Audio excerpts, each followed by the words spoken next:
ഇന്ന് നമ്മൾ ഓണം സ്പെഷ്യൽ രസമാണ് ഉണ്ടാക്കുന്നത്. അതിന് വേണ്ടി കുറച്ച് സാധനങ്ങളൊക്കെ ഇവിടെ എടുത്ത് വെച്ചിട്ടുണ്ട് കേട്ടോ.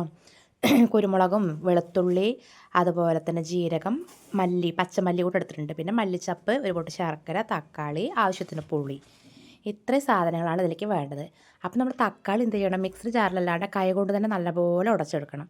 അതൊന്ന് ഉടച്ചെടുത്തതിന് ശേഷം അതിലേക്ക് നമ്മൾ കായവും പരിപ്പും കൂടെ വേവിച്ച് വെച്ചിട്ടുണ്ട്, അത് ചേർത്ത് പിന്നെ നമ്മുടെ പുളിയില്ലേ, പുളി പിഴിഞ്ഞ് നല്ലപോലെ, വാളംപുളിയായിരുന്നു, ആ പുളി നല്ലപോലെ പിഴിഞ്ഞ് ഒഴിച്ചു.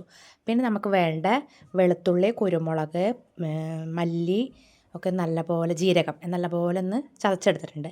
അതും കൂടെ ഇട്ട് കുറച്ച് മഞ്ഞൾപ്പൊടി, ആവശ്യത്തിന് ഉപ്പും കൂടെ ചേർത്തിട്ട് നമ്മളത് അടുപ്പത്ത് വെച്ച് ഒന്ന് തിളപ്പിച്ചെടുക്കുന്നുണ്ട്. അതൊന്ന് തള വരുമ്പോൾ അതിലേക്ക് നമ്മൾ മല്ലിച്ചപ്പ് ഒന്ന് ഇട്ട് കൊടുക്കണം. ആ മല്ലിച്ചപ്പ് ഇട്ട ശേഷം അതൊന്നും കൂടെ ഒരു 2 തളയും കൂടെ വന്ന ശേഷം നമ്മൾ ഇതിലേക്ക് മെയിനായിട്ടുള്ള ഒരു ശർക്കരയുടെ പൊട്ട് അതുകൂടെ ഇതിലേക്ക് ചേർക്കണം. അതൊന്നിട്ട് ഒന്ന് തിളച്ച് വരുമ്പോഴേക്കും അതിനൊരു പ്രത്യേക മണമാണ് കേട്ടോ. അപ്പോൾ അതൊന്ന് റെഡിയായി വരുമ്പോൾ നമ്മൾ വെളിച്ചെണ്ണയും അതുപോലെ കടുകും കറിവേപ്പിലയും അതുപോലെ തന്നെ ഇതിലേക്ക് വറ്റൽമുളകിൻ്റെ ഒരു കുറവുണ്ട് കേട്ടോ.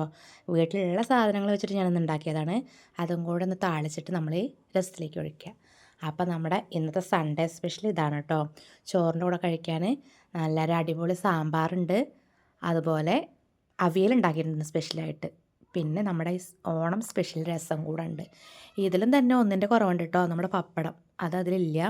അപ്പോൾ നമ്മളതൊക്കെ കൂടെ കൂട്ടി ഇന്ന് നമ്മൾ സൺഡേ ആയിട്ട് ആഘോഷിച്ചു. അപ്പോൾ ഇന്നത്തെ വിശേഷം ഇത്രയല്ലോ കേട്ടോ. ഇഷ്ടപ്പെട്ട എല്ലാ കൂട്ടുകാരും സപ്പോർട്ട് ചെയ്യണേ.